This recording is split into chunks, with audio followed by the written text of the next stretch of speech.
Hello students, welcome to all of you. Students, today we have come up with the lectures of dimension. It is going to be a very important lecture for all the students preparing for 11th and 12th. All those topics which I am going to deal today will help you to understand class 11th and class 12th physics. So let's we start. At first we are going to start about dimension. What is dimension?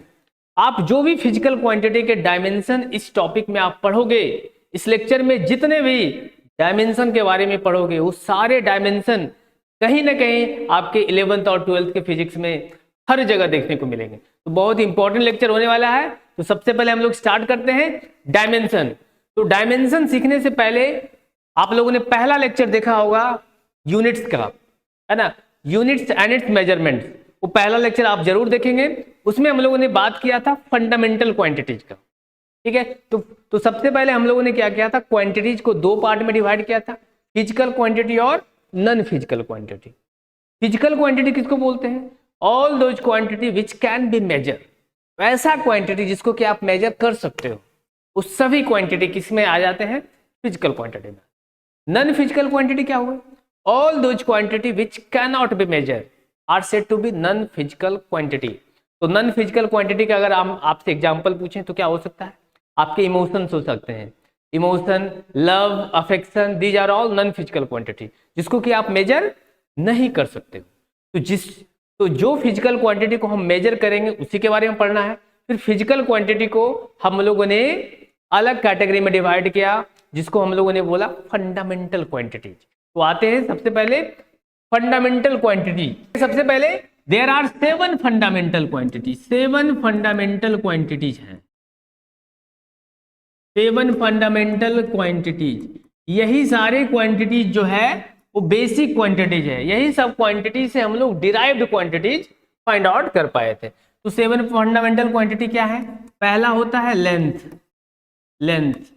Length को आप dimension में जब use करोगे तो हम लोग use करेंगे, जहां कहीं भी लेंथ होगा आप उसके लिए यूज करोगे कैपिटल एल। जहां कहीं भी बात होगी मास की बात होगी तो यूनिट तो इसका केजी होता है, लेंथ का यूनिट मीटर होता है, लेकिन डायमेंशन में हम लोग रिप्रेजेंट करेंगे मास को कहां से? एम से डिनोट करेंगे। तीसरा, जहां पर टाइम होगा वहां पर हम लोग यूज करेंगे कैपिटल टी। अब 7 फंडामेंटल क्वांटिटीज में एल, एम और टी, ये लेंथ, मास और टाइम, ये सबसे अधिक यूज होने वाले क्वांटिटीज, ठीक है। अब चौथा क्या होता है? चौथा होता है टेम्परेचर। तो टेम्परेचर को हम लोग या तो डिनोट करेंगे थीटा से या डिनोट करेंगे किससे? के से डिनोट करो, ठीक है, थीटा। तो पांचवा होता है इलेक्ट्रिक करंट। इलेक्ट्रिक करंट को आप या तो रिप्रेजेंट कर सकते हो आई से या रिप्रेजेंट करोगे ए से, आप दोनों ही आप यूज कर सकते हो। तो जहां भी इलेक्ट्रिक करंट दिखेगा आप आई या ए यूज करोगे डायमेंशन के लिए, ठीक है। फिर हम बात करते हैं आगे। अगर हम बात करें आपसे कि एक होता है ल्यूमिनस इंटेंसिटी। ल्यूमिनस इंटेंसिटी ये क्या होता है? जैसे मान लीजिए बल्ब ग्लो कर रहा है, अब उसकी कितनी इंटेंसिटी है? एक से ज्यादा बल्ब जलेगा तो उसकी इंटेंसिटी ज्यादा हो जाएगा। तो ल्यूमिनस इंटेंसिटी को यूनिट होता है ना कैंडेला, और डिनोट करेंगे हम लोग को सीडी से डिनोट करेंगे इसको। और सातवां होता है amount of substance. Amount of substance जो आप केमिस्ट्री में पढ़ोगे, ज्यादा यूज होगा केमिस्ट्री में, मोल कॉन्सेप्ट, जिसको कि हम लोग डिनोट करेंगे किससे? MOL से। अमाउंट ऑफ सब्सटेंस होता है MOLE, मोल, लेकिन रिप्रेजेंट किससे करेंगे? MOL से रिप्रेजेंट। तो यही 7 फंडामेंटल क्वांटिटीज है जो हर जगह यूज में आएगा। यही 7 फंडामेंटल क्वांटिटीज से जितने भी और फिजिकल क्वांटिटीज हैं सभी का डायमेंशन हम लोग लिख पाते हैं। और अगर डायमेंशन आप सीख गए तो डायमेंशन से आप यूनिट लिख सकते हो, यूनिट से उसके फॉर्मूला लिख सकते हो। मतलब कोई भी चीज अगर आपको पता है, फॉर्मूला पता है तो यूनिट लिख सकते हो, यूनिट पता है तो डायमेंशन लिख सकते हो, फॉर्मूला पता है तो डायमेंशन लिख सकते हो। चलिए हम लोग आगे बढ़ते हैं। अब हम लोग बात करेंगे आखिर डायमेंशन क्या होता है।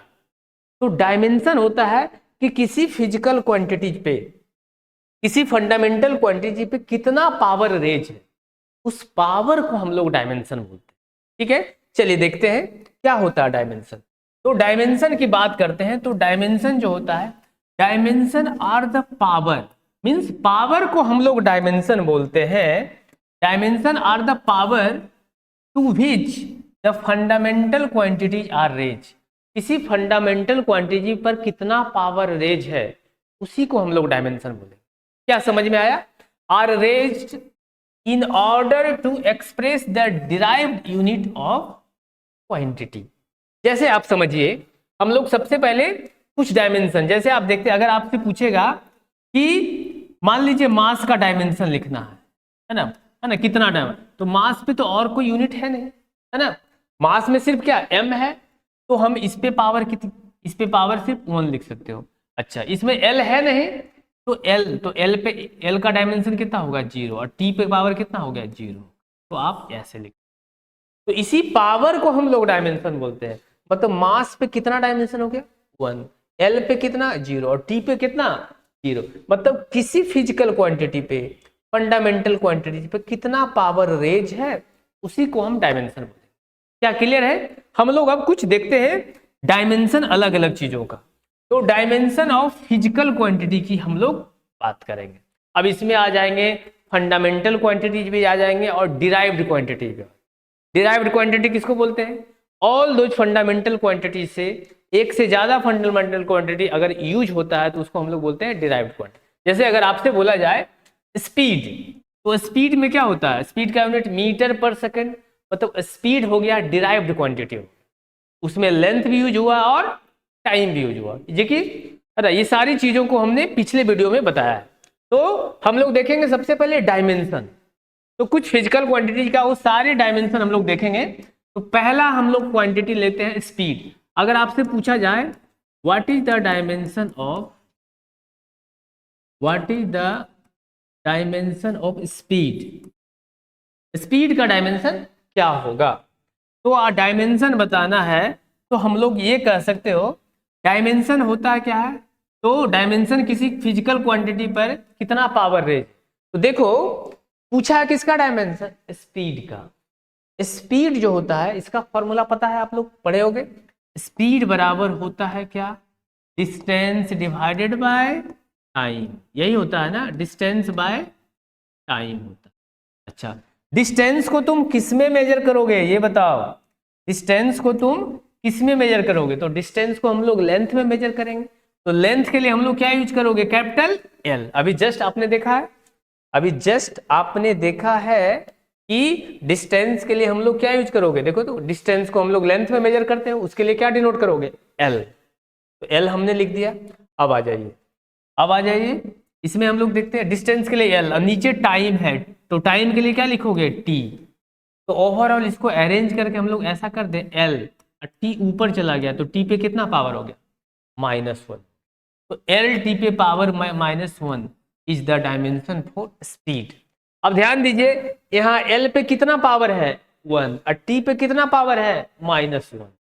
तो 1 और -1 हम लोग क्या बोलोगे, यहाँ बोलोगे 1 -1 are the dimension for length and time, clear है? इसमें क्या मास यूज हुआ है, m। हमने बताया था L, M और T तीनों फंडामेंटल क्वांटिटी जो था ये सबसे अधिक में यूज आने वाला। तो कहीं कहीं आप देखोगे हम लोग स्पीड को ऐसे भी लिख सकते हो, स्पीड बराबर आपने देख लिया डिस्टेंस बाय टाइम, तो डिस्टेंस के लिए आपने L और टाइम के लिए T यूज किया। अब हम लोग ऐसा करो, यहाँ तो मास यूज है नहीं, मास वो फंडामेंटल क्वांटिटी यहाँ पर स्पीड में यूज है नहीं, इसका मतलब मास में यूज नहीं है, मतलब मास का डायमेंशन क्या होगा 0। तो हम लोग इसको ऐसे लिख सकते हो क्या, देखो तो ये एल टी पे पावर -1 हो गया, m तो इसमें यूज है नहीं, तो हम लोग ऐसा करो m यहाँ रख दे, m पे पावर 0 कर देते, l पे पावर 1 है ही, मतलब ऐसे भी ये लग रहा है कि मास इसमें स्पीड में यूज नहीं हुआ, मतलब मास का डायमेंशन कितना 0। तो तुम इसको ये भी लिख सकते थे 0, 1 and -1 are the dimension for mass, length and time in speed. क्या क्लियर हो गया? तो डायमेंशन बेसिकली वही होता है कि किसी फिजिकल क्वांटिटी पे, यूनिट पे कितना पावर हम रेज कर सकते हैं, उसी पावर को हम लोग क्या बोलोगे, डायमेंशन। आगे बढ़े क्या? चलिए हम लोग कुछ और फंडामेंटल क्वांटिटी पे, है ना, फिजिकल क्वांटिटी को देखते हैं। पहला आपने स्पीड देखा, दूसरा what is the dimension of velocity. Dimension of velocity क्या होगा? तो फॉर्मूला पता है, वेलोसिटी आपने पढ़ा होगा। वेलोसिटी का फॉर्मूला क्या होता है? वेलोसिटी बराबर होता है डिस्प्लेसमेंट डिवाइडेड बाय टाइम, यही होता है ना, डिस्प्लेसमेंट बाय टाइम। अच्छा, डिस्प्लेसमेंट क्या होता है? Shortest distance between initial position and final position. इसका मतलब डिस्टेंस को आप किस में मेजर करोगे? लेंथ में मेजर करो। तो डिस्प्लेसमेंट के लिए यहाँ पर आप क्या लिखोगे? एल, और टाइम के लिए नीचे क्या लिखोगे? टी। तो ओवरऑल इसको हम लोग क्या लिख सकते हो? एल टी पे पावर -1। देखो इसमें मास यूज में आया नहीं आया, तो एल टी पे पावर -1 ये भी लिख सकते हो डायमेंशन, या तुम वेलोसिटी का डायमेंशन ये भी लिख सकते हो। एम तो यूज नहीं है तो एम पे पावर 0 डाल देते हैं, एल टी पे पावर -, मतलब ये भी सही है और ये भी सही है। ठीक है, ये देखने से ही लग रहा है मास इसमें यूज नहीं है, यानी इसका डायमेंशन क्या है? एम पे पावर 0। आगे बढ़े क्या? चलो इसी प्रकार अगर हम देखते हैं, अगर आपसे पूछा जाए dimension of acceleration, dimension of acceleration, acceleration का डायमेंशन क्या होगा? तो हम लोग को अगर फॉर्मूला पता है तो लिख सकते हो। एक्सेलरेशन क्या होता है? एक्सेलरेशन बराबर होता है rate of change of displacement. मतलब आप लोग ये बोल सकते हो rate of change of velocity is called acceleration, मतलब delta V divided by T बोलो, यही ना। ए बराबर मतलब change of velocity with respect to time. अच्छा, चेंज करके वेलोसिटी क्या? वेलोसिटी जाएगा ना। अब अच्छा, वेलोसिटी का भी जस्ट आपको डायमेंशन पता है क्या है? एल टी पे पावर -1, एल टी पे पावर माइनस, और नीचे क्या है देखो तो टी है ना। टी क्या बता रहा है? टाइम। तो इसके लिए हम लोग टी लिख सकते हो ना, कैपिटल टी। टाइम के लिए क्या यूज करोगे? टाइम के लिए हम लोग डिनोट करेंगे कैपिटल टी। तो ओवरऑल हो गया क्या? देखिए एल टी पे पावर -2। तो एक्सीलरेशन का डायमेंशन क्या हो गया? एल टी पे पावर -2। आप इसको ये भी लिख सकते हो, आप इसको ये भी लिख सकते हो, एम तो इसमें यूज में आया नहीं, m0 एल टी पे पावर -। क्या कोई समस्या है यहां तक? मतलब एक्सीलरेशन का डायमेंशन m0 एल टी पे पावर -2, वेलोसिटी का एल टी पे पावर -1, और पहला बताए थे डिस्टेंस, पहला हमने बताया था स्पीड, उसका डायमेंशन क्या? एल टी पे पावर -1। क्या समझ में आया? कोई दिक्कत? आगे बढ़े क्या?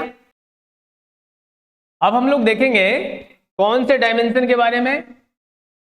अब हम लोग देखेंगे अगर पूछा जाए डायमेंशन ऑफ एरिया, एरिया का डायमेंशन क्या? तो एरिया का फॉर्मूला आपको पता है, एरिया क्या होता है? लेंथ इंटू ब्रेड्थ होता है, लेंथ इंटू ब्रेड्थ। अब लेंथ के लिए आप क्या लिखोगे? Capital L. और ब्रेड्थ को भी आप किस में मेजर करते हो? लेंथ में भी। तो एल इंटू एल, तो क्या हो गया? एल का स्क्वायर हो गया। मतलब एरिया का अगर तुमसे डायमेंशन पूछेगा तो कितना होगा? एल पे पावर 2 ये होगा।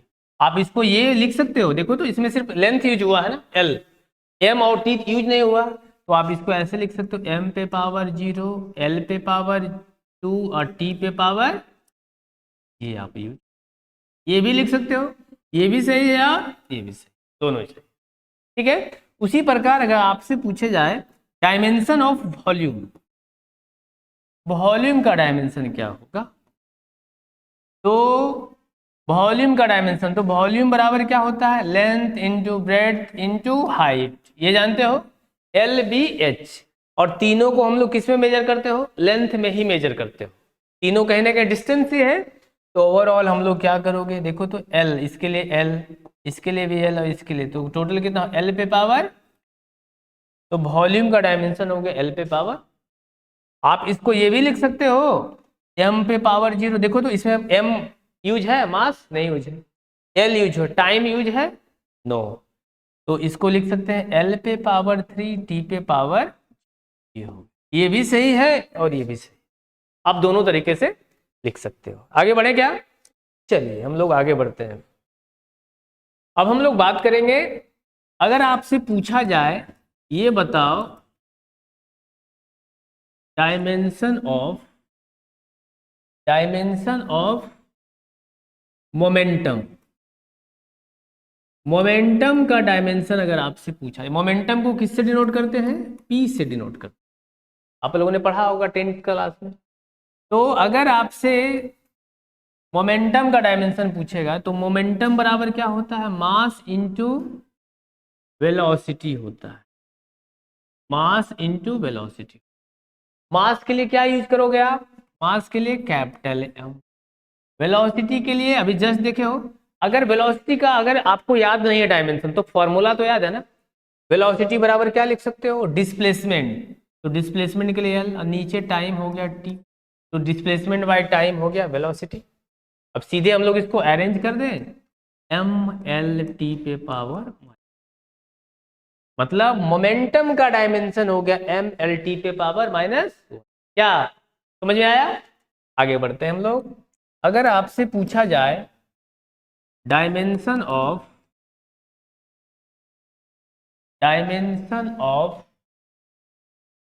फोर्स, ये याद रखना है। तो आप इसका अगर डायमेंशन याद रखते हो तो आपके लिए बहुत ही काम में आएगा। ठीक है, तो हम लोग देखते हैं। अगर फोर्स का पूछा है तो फोर्स का तो पता है ना, यहां आता। तो देखो फोर्स बराबर क्या होता है? मास इंटू एक्सेलरेशन, ये होता है मास इंटू एक्सेलरेशन। मास के लिए आप क्या यूज करोगे? मास को हम लोग किससे डिनोट करेंगे डायमेंशन में? एम। और एक्सेलरेशन के लिए जस्ट आपने एल बाई टी स्क्वायर देखा था। जस्ट आपने देखा था एक्सेलरेशन के लिए एल बाई टी स्क्वायर। देखो एक्सेलरेशन के लिए आप देखे थे क्या? एक्सेलरेशन के लिए देखो एल बाई टी स्क्वायर था ना। इसको यहाँ मतलब इधर भेज सकते हो तो एल बाई टी स्क्वायर हुआ, या एल टी पे पावर माइनस टू सीधे लिख सकते हो। इसको ये भी लिख सकते हो, तो एल बाई टी स्क्वायर था ना, ये हो गया। तो आप इसको ऐसा करो, हम इसको एक्सेलरेशन हो गया एल बाई टी स्क्वायर। अब नहीं पता है तो याद नहीं है तो ऐसे सोचो, एक्सेलरेशन क्या होता है? Velocity by time. वेलोसिटी के लिए क्या लिखते हो? एल बाई टी होता है ना, डिस्प्लेसमेंट बाय टाइम। और टाइम के लिए ऑलरेडी टी था, इसके लिए टी, तो देखो तो एल बाई टी स्क्वायर हो गया ना, एल बाई टी स्क्वायर। तो हम एक्सेलरेशन के लिए सीधे एल बाई टी स्क्वायर लिख दिए। अब इसको अरेंज करके क्या लिख दोगे? होगा एम एल टी पे पावर, ये ऊपर जाके क्या होगा? Minus two. मतलब फोर्स का जो डायमेंशन होगा ये एम एल टी पे पावर माइनस, ये याद रखोगे क्योंकि हर किसी के फॉर्मूला में यूज में आता है। तो फोर्स का डायमेंशन क्या होगा? एम एल टी पे पावर माइनस टू। क्या समझ में आ रहा है? मजा आ रहा है? आगे बढ़ते हैं। अब हम लोग बात करेंगे वर्क का, डायमेंशन ऑफ वर्क।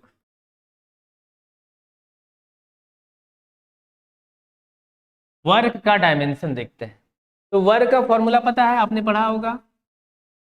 वर्क बराबर क्या होता है? Force into displacement. Force into displacement, ठीक है, ये लिख। तो ओवरऑल हम लोग ये लिख सकते हैं एफ इंटू डेल्टा एस लिखते हैं, यही ना। तो देखो फोर्स के लिए, फोर्स का भी जस्ट आपने डायमेंशन देखा था, क्या याद है? एम एल टी पे power minus two, M L T पे पावर। और डिस्प्लेसमेंट के लिए क्या लिखोगे? क्या? एल। ओवरऑल क्या होगा देखो तो, एम एल टू टी पे पावर माइनस, यानी वर्क का डायमेंशन हो गया क्या? एम एल टू टी पे पावर माइनस। क्या क्लियर है? अब एक और टर्म आता है टॉर्क, देखोगे डायमेंशन ऑफ टॉर्क अगर पूछा जाए तुमसे तो क्या हो? टॉर्क, टॉर्क को डिनोट करते हैं टाउ से, ठीक है। टॉर्क क्या होता है? टॉर्क एक रोटेटरी फोर्स होता है। अगर कोई बॉडी रोटेट कर रहा है तो उस पर कौन सा फोर्स लगेगा? टॉर्क लगेगा। तो टॉर्क का जो फॉर्मूला होता है, टॉर्क बराबर होता है फोर्स इनटू परपेंडिकुलर डिस्टेंस होता है, फोर्स इनटू परपेंडिकुलर। बाकी टॉर्क को आप चैप्टर्स में आगे पढ़ोगे। तो फोर्स के लिए देखो तो क्या लिखोगे? फोर्स का डायमेंशन क्या है? एम एल टी पे पावर माइनस टू, क्या याद हो गया होगा? और परपेंडिकुलर डिस्टेंस कहीं ना कहीं डिस्टेंस से है ना, इसके लिए क्या लिखोगे? एल। तो ओवरऑल देखो तो क्या हो गया? एल इसके साथ मल्टीप्लाई होकर के एम एल टू टी पे पावर माइनस। का मतलब आप क्या देख रहे हो कि जो डायमेंशन वर्क का वही डायमेंशन टॉर्क का, दोनों का क्या है ml2 टी पे पावर माइनस। मतलब बहुत सारे ऐसे फिजिकल क्वांटिटी होंगे उन सभी के डायमेंशन सेम है। तो बहुत आगे आप क्वेश्चन में देखोगे, प्रीवियस ईयर क्वेश्चन में तो बोलेगा कि इसमें से किसका डायमेंशन सेम है, ठीक है, तो उसको टिक करना होगा। आगे बढ़े क्या? चलो नेक्स्ट हम लोग बात करते हैं प्रेशर का। Dimension of pressure, dimension of pressure. Pressure pressure का फॉर्मूला आपने पढ़ा होगा। प्रेशर क्या होता है? Force by area. तो बस देखो फॉर्मूला पता है तो आप लिख सकते हो, फोर्स डिवाइडेड बाय एरिया। अच्छा, फोर्स का डायमेंशन आप लोग को अब तो याद हो गया होगा, क्या दिमाग पे जोर डालिए, ml/t पे पावर -2। एरिया का क्या लिखे थे? Length into breadth, L into L, L का स्क्वायर हो। तो देखो तो एक एल से एक एल कैंसिल हो गया, एक एल नीचे बच गया, ये ऊपर जाके क्या हो गया? एल पे पावर -1। तो लिखोगे ml पे पावर -1 टी पे पावर, मतलब प्रेशर का डायमेंशन ml पे पावर -1 टी पे पावर -2 हो गया। उसी प्रकार कुछ और देखते हैं, अगर आपसे पूछा जाए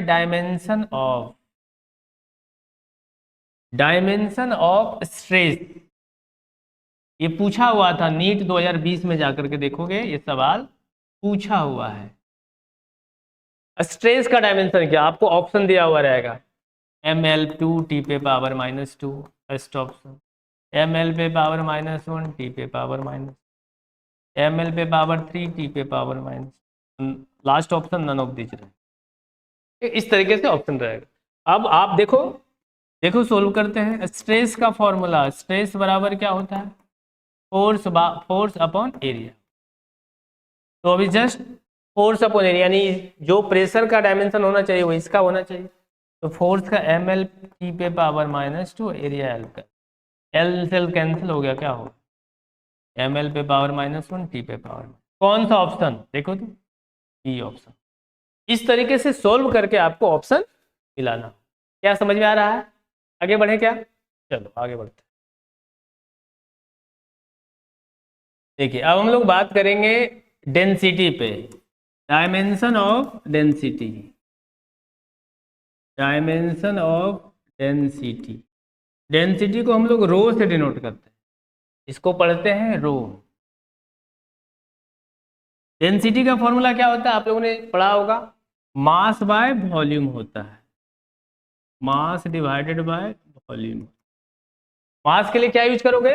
कैपिटल एम। वॉल्यूम के लिए क्या यूज करो? एल पे पावर 3, क्या हो गया? ml/पावर -3। ये भी डायमेंशन हो गया। टी इसमें नहीं यूज है तो टी पे पावर 0 भी लिख सकते हो, दोनों चीज है। मतलब डेंसिटी का जो डायमेंशन हो गया ml पे पावर -3, या आप लिख सकते हो ml पे पावर -3 टी पे पावर 0। आगे बढ़े क्या? चलिए अब हम लोग बात करेंगे डायमेंशन ऑफ इम्पल्स। इम्पल्स को हम लोग आई से डिनोट करते हैं। इम्पल्स क्या होता है?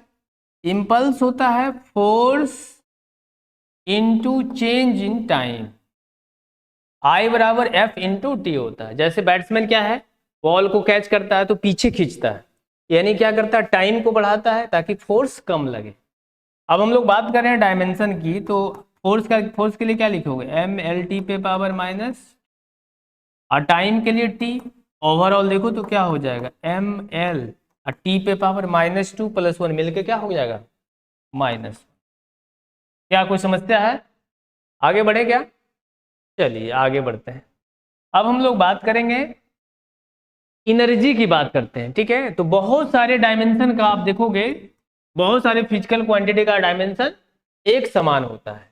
जैसे आपसे बोला जाएगा एनर्जी, एनर्जी किसी भी तरह का एनर्जी, पोटेंशियल एनर्जी हो, काइनेटिक एनर्जी हो, मैकेनिकल एनर्जी हो, किसी भी तरह का एनर्जी हो, सबका डायमेंशन क्या होगा? ml/2 टी पे पावर -2, यही होगा। और ये किसका डायमेंशन था? आपने अभी तक देखा है ये डायमेंशन क्या था? वर्क का डायमेंशन था। ये डायमेंशन किसका था? टॉर्क का डायमेंशन था। आगे पढ़ोगे मोमेंट ऑफ फोर्स, इसका डायमेंशन है। मतलब सबका डायमेंशन और जितने भी एनर्जी है सबका डायमेंशन यही होता है। ठीक है, तो कैसे हम एक का देखते हैं, जैसे आपसे पूछा जाए डायमेंशन ऑफ काइनेटिक एनर्जी बताइए। काइनेटिक यूनिट तो पता है आपको, जूल होता है, यूनिट जूल होता है। अब इन डायमेंशन बताना है, तो काइनेटिक एनर्जी का फॉर्मूला क्या होता है? हाफ एम वी स्क्वायर, है ना। हाफ ये तो कांस्टेंट है, ये तो डायमेंशन लेस होता है। कांस्टेंट इसका कोई डायमेंशन नहीं होगा, तो मास के लिए क्या लिखोगे? एम। और वेलोसिटी के लिए क्या लिखोगे? अब तो याद हो गया होगा क्या? L by T. तो एल बाय टी का होल स्क्वायर कर दोगे ना, तो देखो तो क्या हो जाएगा? ml2, ये टी ऊपर चला जाएगा तो क्या हो जाएगा? ऊपर जाकर के -2। तो देखो तो जो डायमेंशन वर्क का था वही आया है डायमेंशन। तो याद रखोगे, एनर्जी किसी भी तरह का बोले, पोटेंशियल, काइनेटिक, मैकेनिकल, सबका डायमेंशन क्या होगा? वही होगा जो वर्क का होगा, वही जो टॉर्क का, वही मोमेंट ऑफ फोर्स का। क्या समझ में आ रहा है? दिख रहा है? आगे बढ़ते हैं, नेक्स्ट बात करेंगे हम लोग, फ्रीक्वेंसी की बात करते हैं। डायमेंशन ऑफ फ्रीक्वेंसी, फ्रीक्वेंसी को हम लोग एफ से डिनोट करते हैं। ठीक है, यूनिट होता है इसका पर सेकेंड, इसका फ्रीक्वेंसी का यूनिट जो होगा वो पर सेकेंड होता है। ठीक है, और हम लोग को बताना है डायमेंशन, तो फ्रीक्वेंसी होता है reciprocal of time period. Time period कहने का मतलब क्या है? टाइम, तो हम लोग ओवरऑल क्या इसको लिख सकते हो? टी पे पावर -1 लिख सकते हो क्या? या ये भी तुम लिख सकते हो m पे पावर 0, l पे पावर 0, t पे पावर माइनस, ये भी डायमेंशन। क्या क्लियर है? चलिए, अब अगर आपसे पूछा जाए angular frequency, angular frequency, angular frequency को डिनोट करते हैं ओमेगा से। इसका फॉर्मूला क्या होता है? एंगुलर फ्रीक्वेंसी होता है 2 पाई इंटू एफ। अब देखो एफ क्या है यहाँ पर? एफ यहाँ पर है फ्रीक्वेंसी, फ्रीक्वेंसी। तो एंगुलर फ्रीक्वेंसी का ओमेगा का वही डायमेंशन होगा जो एफ का हो। ये तो कांस्टेंट हो गया, ये तो देखिए कांस्टेंट है। एफ का क्या होता है? जस्ट देखिए टी पे पावर माइनस, तो एंगुलर फ्रीक्वेंसी और फ्रीक्वेंसी का दोनों का डायमेंशन सेम हो। क्या क्लियर है? यहां तक तो कोई समस्या नहीं होना चाहिए। आगे बढ़ते हैं हम लोग, चलिए आगे बढ़ते हैं। अब हम लोग बात करेंगे एंगुलर वेलोसिटी। सारे हम लोग एंगुलर की तरफ बढ़ गए हैं लिनियर से। एंगुलर वेलोसिटी को हम लोग डिनोट करते हैं ओमेगा से।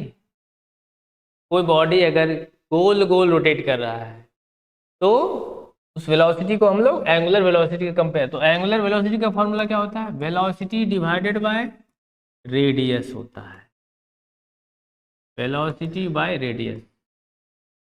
ठीक है, तो वेलोसिटी का भी जस्ट आपने देखा dimension, displacement by time. Radius को किस में मेजर करोगे? एल से। एल से एल कैंसिल, क्या हो गया देखो तो टी पे पावर माइनस।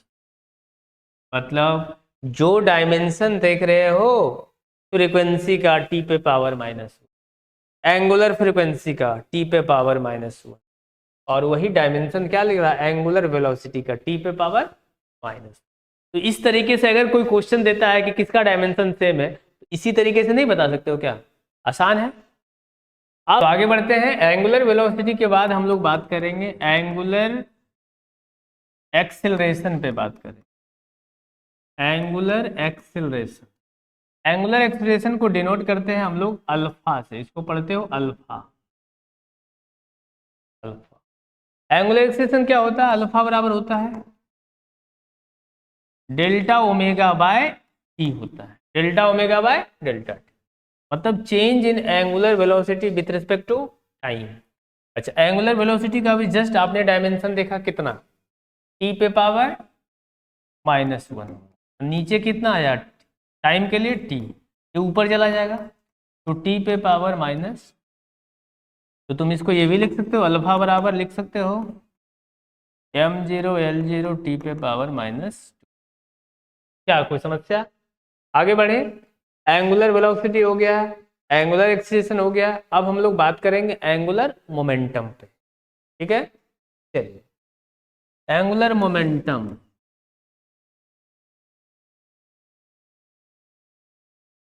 एंगुलर मोमेंटम को हम लोग डिनोट करते हैं एल से डिनोट करते हैं। ये क्या होता है?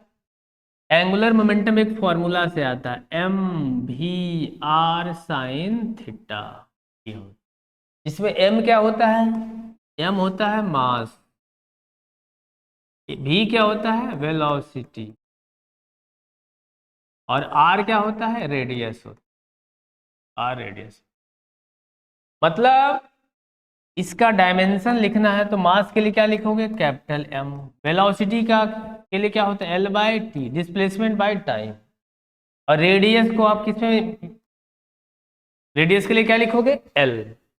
तो देखो तो ओवरऑल ये क्या हो गया? एम एल का स्क्वायर, और टी ऊपर चला जाएगा तो कितना होगा? टी पे पावर माइनस।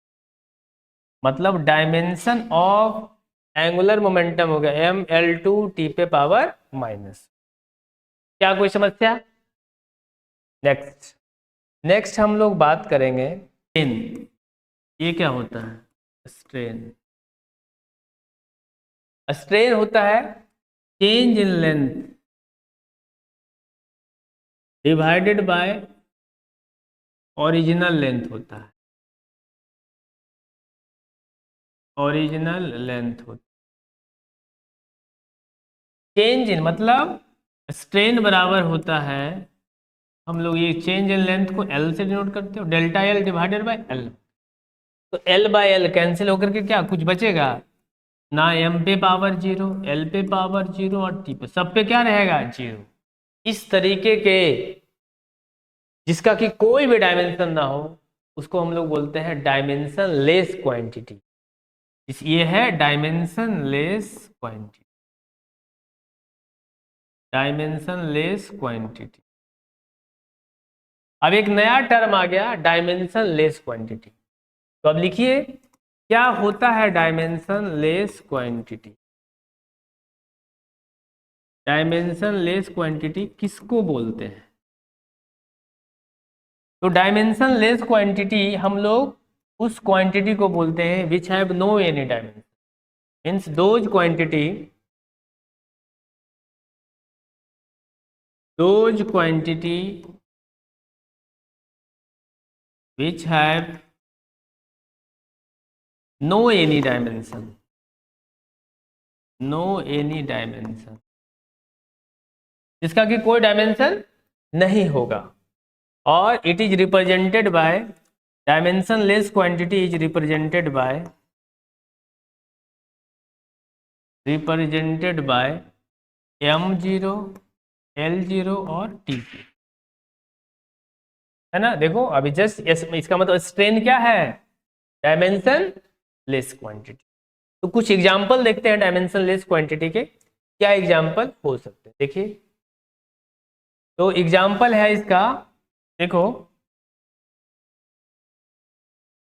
एग्जाम्पल की बात करते हैं तो पहला तो आपने स्ट्रेन देख लिया, और भी रिफ्रैक्टिव इंडेक्स।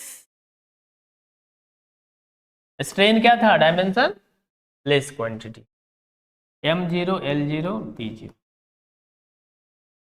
रिफ्रैक्टिव इंडेक्स आप लोगों ने पढ़ा होगा 10th में, ये क्या होता है?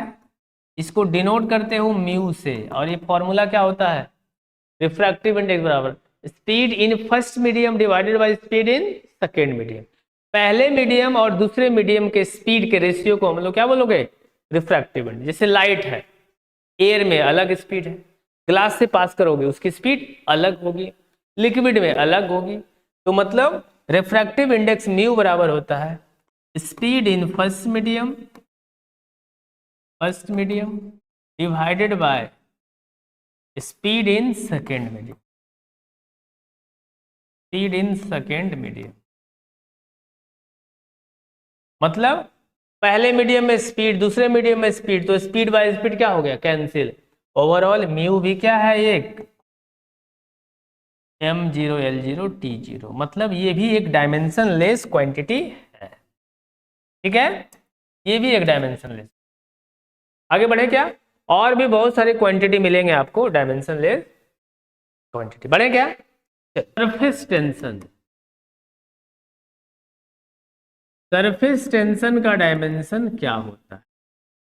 डायमेंशन ऑफ सरफेस टेंशन, देखिए सरफेस टेंशन को डिनोट करते हैं कैपिटल टी से, और ये क्या होता है? सरफेस टेंशन बराबर होता है force per unit length, per unit length is called surface tension. That is हम लोग बोल सकते हो सरफेस टेंशन बराबर force divided by unit length, unit length. अब फोर्स का डायमेंशन पता है, याद है? जल्दी बताइए क्या होता है? एम एल टी के पावर माइनस, और यूनिट लेंथ मतलब एल, तो एल से एल कैंसिल हो गया, क्या बचेगा? एम, एल पे पावर तो कुछ बचेगा नहीं, तो टी पे पावर माइनस, एल से एल कैंसिल होकर क्या मतलब एल का कोई डायमेंशन नहीं हो, तो तुम ये भी लिख सकते थे एम टी पे पावर माइनस 2 भी लिख सकते, और ये भी लिख। क्लियर है? कोई दिक्कत यहां तक? तो दिक्कत नहीं होना चाहिए। हम लोग देखेंगे आगे कुछ नीट और जेई में कौन कौन से सवाल इस डायमेंशन से पूछे, वो सारे सवाल देखेंगे। पहले हम लोग सारे डायमेंशन को देख लेते हैं। आगे बढ़े क्या? आगे बढ़ते हैं। अब हम लोग बात करेंगे dimension of moment of inertia, dimension of moment of inertia. Moment of inertia को हम लोग आई से डिनोट करते हैं, ठीक है? मोमेंट ऑफ इनर्शिया क्या होता है? आई बराबर होता है मास इंटू डिस्टेंस का स्क्वायर, डिस्टेंस के स्क्वायर को हम लोग दैट इज आई बराबर हम लोग लिखते हैं एम आर। जैसे मान लीजिए एक रॉड है, यहाँ से आर डिस्टेंस की दूरी पर एक मास है एम, और इसको अगर रोटेट करोगे तो मोमेंट ऑफ इनर्शिया कितना होगा? तो मोमेंट ऑफ इनर्शिया होगा आई बराबर होगा एम आर। आर क्या है? तो होता है यहाँ से परपेंडिकुलर डिस्टेंस होता है, मतलब हम लोग को लिखना है डायमेंशन, तो मास के लिए एम और डिस्टेंस के लिए एल का स्क्वायर, तो देखो तो एम एल, टी इसमें तो है नहीं तो टी पे पावर 0 भी तुम ऐड कर सकते हो, मतलब मोमेंट ऑफ इनर्शिया का डायमेंशन होगा एम एल स्क्वायर। ठीक है, चलिए अब हम लोग बात करेंगे young modulus of elasticity, young modulus of elasticity. Young modulus of elasticity को हम लोग डिनोट करेंगे गामा से। ये क्या होता है? Young modulus of elasticity formula होता है स्ट्रेस डिवाइडेड बाय स्ट्रेन होता है, स्ट्रेस बाय स्ट्रेन होता है। स्ट्रेस क्या होता है? स्ट्रेस का डायमेंशन पता है, एम एल पे पावर -1 टी पे पावर -2, ये पता है। और स्ट्रेन का क्या होता है? ये तो डायमेंशन लेस होता है, m0 l0 t0। तो ओवरऑल देखो तो यंग मॉडुलस ऑफ इलास्टिसिटी का क्या हो गया कितना? एम एल पे पावर -1 और टी पे पावर माइनस। यहां तक कोई समस्या है तो बताइए। कुछ 12th वाले पोर्शन की बात करते हैं, ठीक है? जैसे आपसे बोला गया डायमेंशन ऑफ करंट, करंट से पहले हम लोग चार्ज का देखते हैं। डायमेंशन ऑफ चार्ज क्या होगा? तो चार्ज, चार्ज बराबर क्या होता है? Q बराबर I इंटू टी होता है। I क्या होता है? इलेक्ट्रिक करंट, और T टाइम होता है। जैसे आपने पढ़ा होगा इलेक्ट्रिक करंट I क्या होता है? Rate of flow of charge. I बराबर होता है Q बाई टी, तो Q बराबर आप लिख सकते हो I इंटू टी लिख सकते हो। तो देखो तो Q का डायमेंशन I के लिए क्या इलेक्ट्रिक करंट है, इसको I भी लिख सकते हो या A भी लिख सकते हो। इलेक्ट्रिक करंट के लिए क्या डिनोट करना है डायमेंशन के लिए? ए या आई। और टाइम के लिए क्या लिखोगे? टाइम के लिए टी, तो ए इंटू टी हो गया। अच्छा, इसमें ना एम है ना एल है, कुछ भी नहीं है, तो तुम ये भी लिख सकते हो एम पे पावर 0 एल पे पावर 0, मतलब डायमेंशन ऑफ चार्ज हो गया एम पे पावर 0 एल पे पावर 0 ए इंटू टी, ए हो गया। ऐसे तुम क्यू बराबर एटी भी बोल सकते हो, कोई दिक्कत वाली बात नहीं है। इसी प्रकार हम लोग देखते हैं डायमेंशन ऑफ, ये हो गया है। हम लोग देखेंगे dimension of electrostatic potential, dimension of electrostatic potential, ये 12th पे वाले पार्ट है, इसको हम लोग डेल्टा भी से डिनोट करते हैं। इलेक्ट्रोस्टैटिक पोटेंशियल बराबर क्या होता है, work done divided by test charge होता है, टेस्ट चार्ज होता है, मतलब W डिवाइडेड बाय Q होता है, Q नॉट, मतलब चेंज इन पोटेंशियल। अच्छा, क्या work done divided by test charge होता है ना, तो वर्क का डायमेंशन क्या होता है पता है, ml पे पावर 2 t पे पावर माइनस, क्या याद है कि नहीं अभी तक, अब तक तो याद हो गया। और चार्ज के लिए क्या लिखोगे, देखो Q के लिए क्या लिखोगे, a इंटू टी, तो m0 L0 ऐसे भी लिखोगे, कोई फायदा है नहीं, AT लिख सकते हो, AT लिख दीजिए, a इंटू टी लिख दीजिए। अब इसको अरेंज कर दीजिए अच्छे से, t नीचे ऊपर जाके क्या बना देगा, -2 को बना देगा -3, और बाकी a ऊपर चला जाएगा, तो m पे पावर l पे पावर 2, a ऊपर चला गया -1 और t ऊपर चला गया -3, work done divided by charge.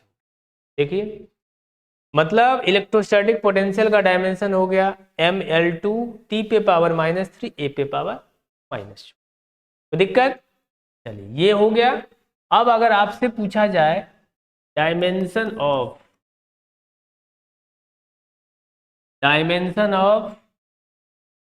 Potential, क्या हो गया, इलेक्ट्रिकल रेसिस्टेंस, इसका बताइए क्या होगा। अब तो तुम लोग खुद बना सकते हो, वीडियो को पॉज करके आप इसको बनाइए, दो डायमेंशन ऑफ इलेक्ट्रिकल रेसिस्टेंस क्या होगा। तो आपने पढ़ा होगा R बराबर क्या होता है, डेल्टा V बाय आई पढ़ा होगा, ओम्स लॉ के अनुसार, ये जानते हो ना, V बराबर I इंटू आर, है ना, तो R बराबर क्या लिख सकते हो, V बटे I लिख सकते हो, ये डेल्टा मीन्स चेंज को बता रहा है, इलेक्ट्रोस्टैटिक पोटेंशियल को। अच्छा, अभी जस्ट आपने पोटेंशियल का डायमेंशन लिखा क्या, यह है ml2, तो यहाँ लिख देते हैं, जस्ट आपने दिखा है ml2 e पे पावर -3 a पे पावर -1, नीचे का इलेक्ट्रिक करंट I है, I क्या है, इलेक्ट्रिक करंट, इसके लिए क्या लिखोगे, A, तो अरेंज करके इलेक्ट्रिकल रेसिस्टेंस का डायमेंशन हो जाएगा ml2 e पे पावर -a, ऊपर जाके -2 -1 को क्या बना देगा, -2 बना, ये हो गया डायमेंशन इलेक्ट्रिकल रेसिस्टेंस का। क्या यहां तक कोई समस्या, चार्ज का डायमेंशन AT, पोटेंशियल का ml2 t पे पावर -3 a पे पावर -1, और रेसिस्टेंस का ml2 t पे पावर -3 a पे पावर -2। यहां तक कोई दिक्कत, मजा आ रहा है। अब एक कैपेसिटर, ये सब 12th वाले पोर्शन में है ये सब, ठीक है, ठीक है। तो कैपेसिटर का ही लगे हाथ, यहां देख लेते हैं कैपेसिटर का, देखो कैपेसिटर का dimension of capacitor, dimension of capacitor को डिनोट करते हैं कैपिटल C से। तो कैपेसिटर बराबर क्या होता है, ratio of charge divided by potential, मतलब हम लोग ये लिख सकते हो कैपेसिटर होता है चार्ज डिवाइडेड बाय पोटेंशियल,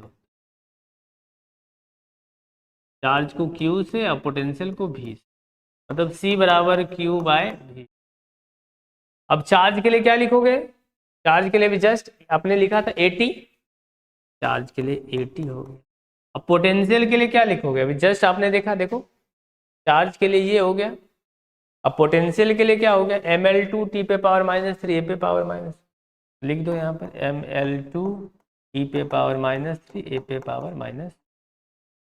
तो ओवरऑल हम लोग ये लिख सकते हो कि C बराबर, देखो तो क्या हो गया, m ऊपर चला जाएगा तो m पे पावर -1, l ऊपर चला जाएगा तो l पे पावर -2, और t पे पावर -3 ऊपर जाके क्या होगा, +3, इसको क्या बना देगा 1, 3 और 1 मिलके क्या हो गया 4, e पे पावर 4, a पे पावर -1 है, ऊपर जाके +1 हो जाएगा, तो a पे पावर 2 हो जाएगा।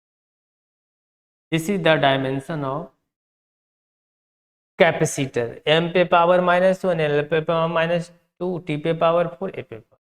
ये बहुत बार क्लास 12th के बोर्ड एग्जाम में भी आया हुआ, dimension of capacitor, dimension of electrostatic potential, dimension of charge और डायमेंशन ऑफ इलेक्ट्रिकल रेसिस्टेंस, ये सभी आए हुए हैं आपके एग्जाम में। क्लियर है? आगे बढ़े क्या? चलिए आगे बढ़ते हैं हम लोग कुछ ग्रेडियंट पे बात करते हैं। जैसे आपसे बोला जाए temperature gradient, temperature gradient, gradient का डायमेंशन बताना, मतलब डायमेंशन ऑफ टेम्परेचर ग्रेडियंट, इसका डायमेंशन क्या हो। तो देखिए जैसे ही अगर ग्रेडियंट आ गया, ग्रेडियंट मतलब क्या करोगे, डिस्प्लेसमेंट से डिवाइड करोगे, मतलब लेंथ से डिवाइड कर दोगे। जैसे टेम्परेचर ग्रेडियंट मतलब क्या करोगे, टेम्परेचर को अगर लेंथ से डिवाइड कर दोगे, इसी को हम लोग क्या बोलते हैं, टेम्परेचर ग्रेडियंट बोलते हैं। Means temperature divided by length. अब हम लोग टेम्परेचर को किससे डिनोट करते हो, के से, और ग्रेडियंट लेंथ से। तो ओवरऑल हम लोग लिख सकते हो के L to the power minus 1 लिख सकते हो, या थीटा बाय एल भी लिख सकते हो, theta L to the power minus 1 होगी, ये हम लोग लिख सकते हैं। ठीक है, और हम लोग बात करते हैं, अगर आपसे पूछा जाए कि बताइए डायमेंशन ऑफ प्रेशर ग्रेडियंट। जैसा कि आप देख रहे हो प्रेशर ग्रेडियंट मतलब प्रेशर को क्या करोगे, लेंथ से डिवाइड कर दोगे। मतलब ये देखोगे, मतलब प्रेशर डिवाइडेड बाय लेंथ को ही हम लोग क्या बोलते हैं, प्रेशर ग्रेडियंट। जहां भी ग्रेडियंट दिखेगा एल लेंथ से क्या करोगे, डिवाइड कर। अब प्रेशर का आप तो जानते हैं प्रेशर क्या होता है, अगर डायमेंशन आपको याद है तब तो ठीक है, नहीं याद है तो आप फॉर्मूला पता है ना, प्रेशर का होता है फोर्स बाय एरिया, ये होगा। और नीचे क्या है, लेंथ, तो लेंथ से क्या होगा, नीचे होगा। अब देखो फोर्स का डायमेंशन पता है ना, M L T to the power minus, area के लिए क्या लिखोगे, एल का स्क्वायर इंटू एल। तो देखो तो एक एल से एल कैंसिल हो गया ना, तो एल पे पावर -2 ऊपर चला जाएगा, मतलब इसको भेज देंगे M L to the power -2 और टी टू दी पावर -3। ठीक है, आगे बढ़े क्या? चलिए इसी प्रकार अगर आपसे बोलेगा है ना, velocity gradient, dimension of velocity gradient. Velocity gradient की अगर हम लोग बात करते हैं तो क्या हो जाएगा, मतलब वेलोसिटी ग्रेडियंट मतलब वेलोसिटी डिवाइडेड बाय लेंथ, ये हो गया वेलोसिटी ग्रेडियंट। वेलोसिटी हो गया L T to the power -1 और नीचे एल से डिवाइड कर दोगे तो कैंसिल हो गया, मतलब वेलोसिटी ग्रेडियंट का डायमेंशन क्या हो गया, टी टू दी पावर -1। इसको लिख सकते हो एम पे पावर 0, एल पे पावर 0 और टी टू दी पावर -1। क्या कोई समस्या, क्या कहीं कोई दिक्कत, मजा आ रहा है ना, मजा आ रहा होगा। नेक्स्ट हम लोग बात करते हैं कुछ कांस्टेंट का डायमेंशन, है ना, dimension of some constant, dimension of some constant variable पे हम लोग बात करते हैं, कांस्टेंट की बात करते हैं। जैसे ये सवाल आया हुआ है आपके कंपटीशन में, अगर आपसे पूछा जाए what is the dimension of universal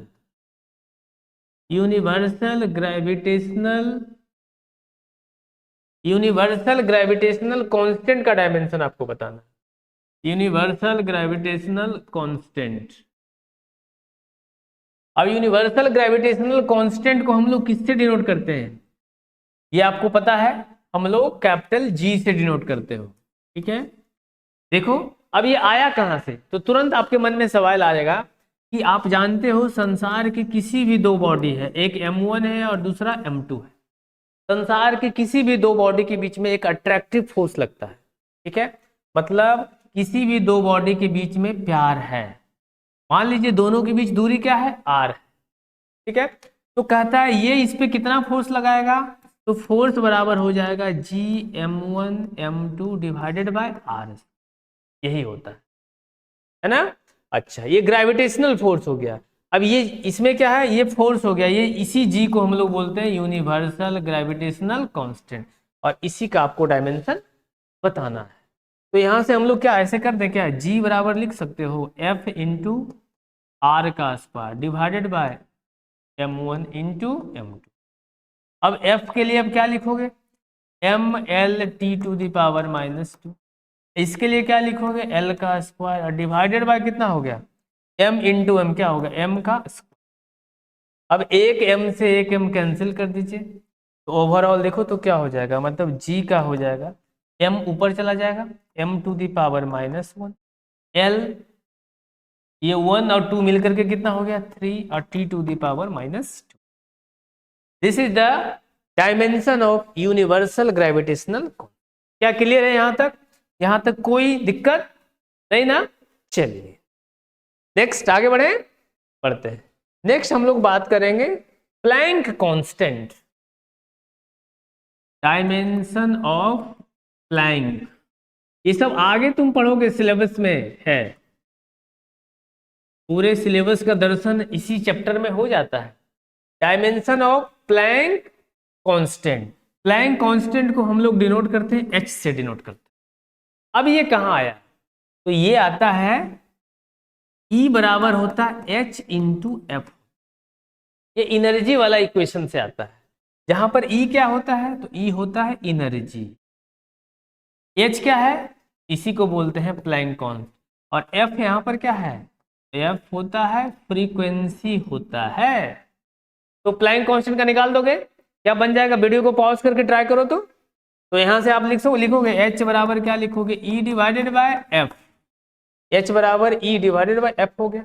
E क्या है, एनर्जी, तो एनर्जी का डायमेंशन पता होगा आप लोग को, जो डायमेंशन एनर्जी का, वही वर्क का, वही टॉर्क का, वही मोमेंट ऑफ फोर्स का, सारी चीजों का पता है क्या, ml2 टू दी पावर -। क्या याद है कि नहीं याद है, अरे जल्दी बताओ, बोलोगे नो सर अब तक तो भूल गए, भूल कैसे गए, फ्रीक्वेंसी का क्या होगा T टू दी पावर -1, अब ये -1 ऊपर जाके कितना हो गया +1, तो -2 को क्या बना दिया 1, क्या हो गया ये -1 हो गया। तो overall dimension of Planck constant हो गया ml2 दी पावर 2, और T ऊपर जा गया 1 हो गया, इसको बना दिया माइनस। जैसे ये सारे सवाल जो मैं करवा रहा हूँ, ये सारे सवाल पूछे हुए सवाल है।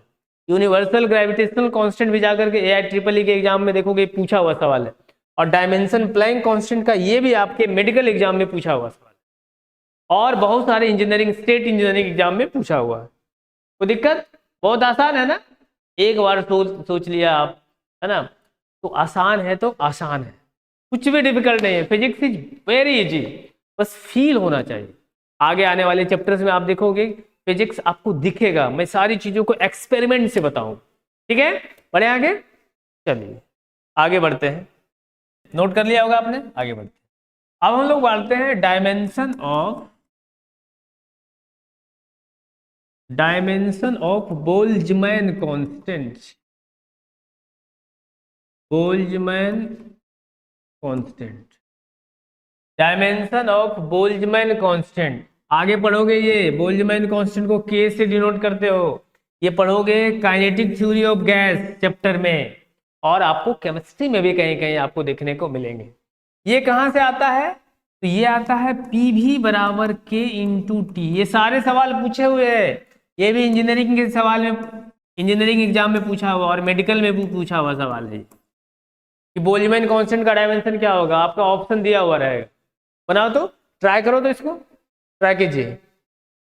अब यहां पर ये इक्वेशन से आता है PV बराबर K इंटू टी, यहां पर P क्या होता है, तो P होता है प्रेशर, V क्या होता है, तो V होता है वॉल्यूम, K क्या होता है, तो बोल्ट्जमैन कांस्टेंट, ये जिसको पूछा हुआ, और T क्या है, यहाँ पर T है टेम्परेचर।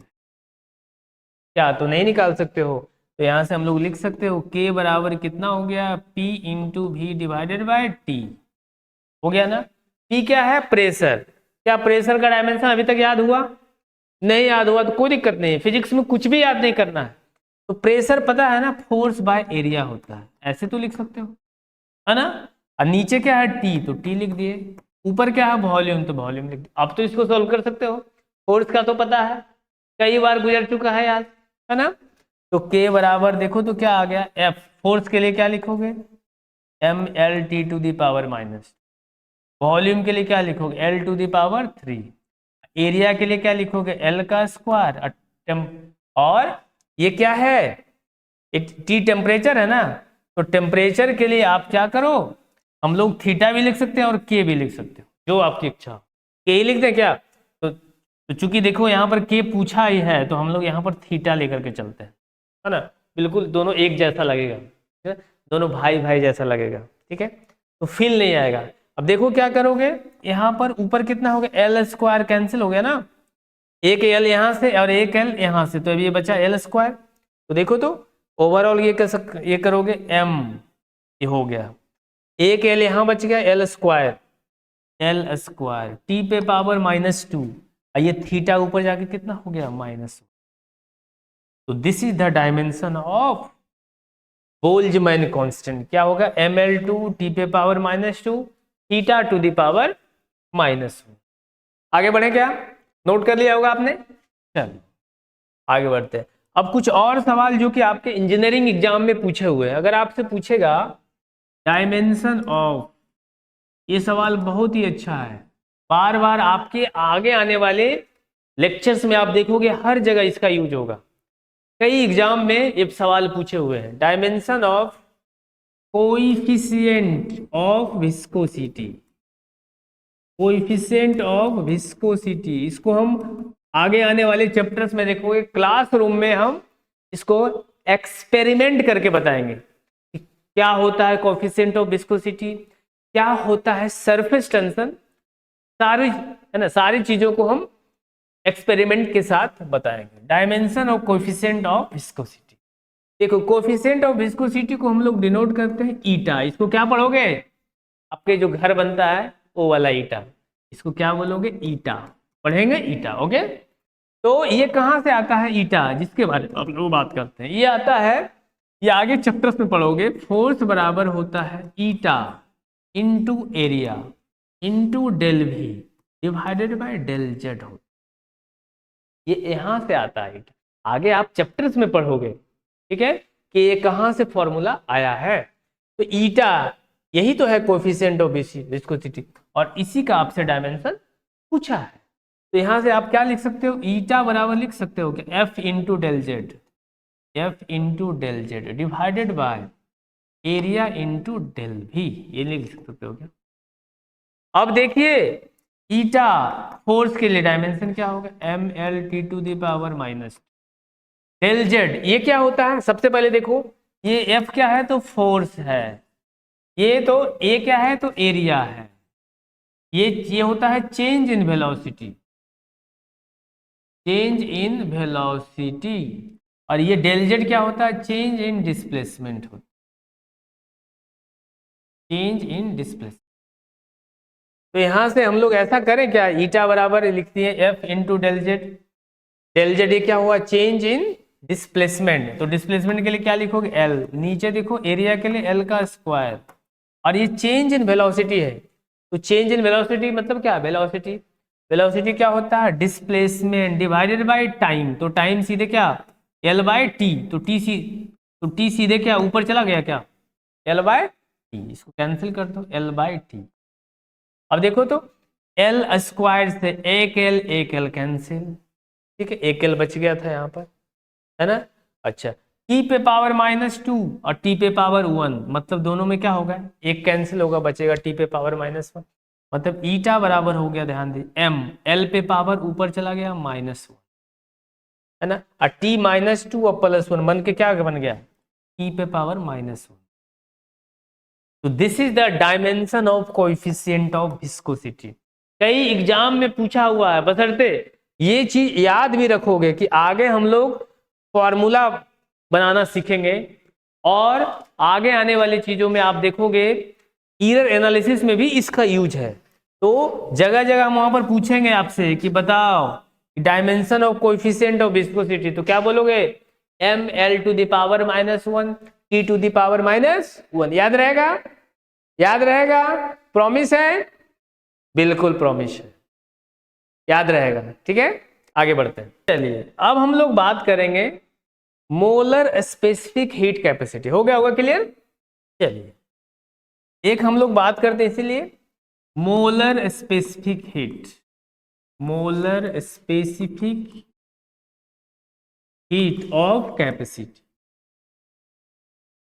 का डायमेंशन बताना है। ये बताइए तो आप, dimension of molar specific heat capacity capital C से डिनोट करते। चलिए जल्दी बनाइए। 1 2 3 4 5 6 7 8 9 10 जल्दी फास्ट। क्या होगा? क्या नहीं आया? अरे आया। देखिए ये आता है एक इक्वेशन से, ये होता है Q बराबर एन सी डेल्टा टी। ये एन क्या है? मोल है, नंबर ऑफ मोल्स। ये क्यू क्या बता रहा है? ये हीट को बताता है, हीट। ये क्या बताता है? नंबर ऑफ मोल्स को ये बताता है। टी क्या है? इसी को बोलते हैं स्पेसिफिक हीट कैपेसिटी। और डेल्टा टी ये क्या बताता है? ये बोलता है चेंज इन टेम्परेचर। अब तो लिख ही सकते हो तुम। अब यहां से हम क्या लिख सकते हो? पूछा किसका है? टी का। तो सी बराबर हम लोग लिख सकते हो, ये सी बराबर कितना हो गया? Q divided by N into delta T. हो गया ना? कितना आसान था, बहुत आसान है। तो एन क्यू क्या है? हीट। तो हीट का डायमेंशन पता है, बताए थे। हीट का क्या होगा? हीट एक heat is a type of energy, heat energy. ये जो है क्यू यहां बता रहा है, ये हीट एनर्जी को बता रहा है। तो क्यू हीट एनर्जी है, मतलब एनर्जी। तो एनर्जी का डायमेंशन ml2 T⁻⁻², नीचे कर n नंबर ऑफ मोल्स। अब याद आ गया, मोल्स क्या होता है? एक फंडामेंटल यूनिट होता है। इसके लिए क्या लिखोगे? MOLE ना लिख करके क्या लिखो? MOL लिखोगे। Into a change in temperature means क्या? टेम्परेचर। टेम्परेचर के लिए क्या लिखोगे? थीटा लिखोगे या के लिखोगे? देखो ओवरऑल क्या आ जाएगा? मोलर स्पेसिफिक हीट कैपेसिटी देखो तो mL2T⁻²। थीटा ऊपर जाके कितना हो गया? -1 हो गया। और मोल ये भी minus. This is the specific heat capacity dimension mL2T⁻², थीटा⁻1, मोल⁻1। क्या क्लियर हो गया? क्या क्लियर है? चलिए, तो इन सारी चीजों को आपने देखा। ऐसे बहुत सारे डायमेंशंस बन सकते हैं, लेकिन मेन रूप से मैक्सिमम हम करवा दिए हैं कि इसके अलावे अगर किसी भी का भी डायमेंशन पूछेगा तो बस फॉर्मूला पता है, आप सारी चीजों का डायमेंशन लिख दोगे। तो मिलते हैं हम लोग अगले वीडियो में। आप इसको पूरे अपने नोट्स में जमा लीजिए और बार बार इसको देखने का प्रयास कीजिए। इस वीडियो को देखने के बाद मुझे नहीं लगता है कि कहीं आपको समस्या रह जाएगी। ठीक है, तो मिलते हैं हम लोग अगले वीडियो में। Thank you to all of you. चलिए आगे बढ़ते हैं।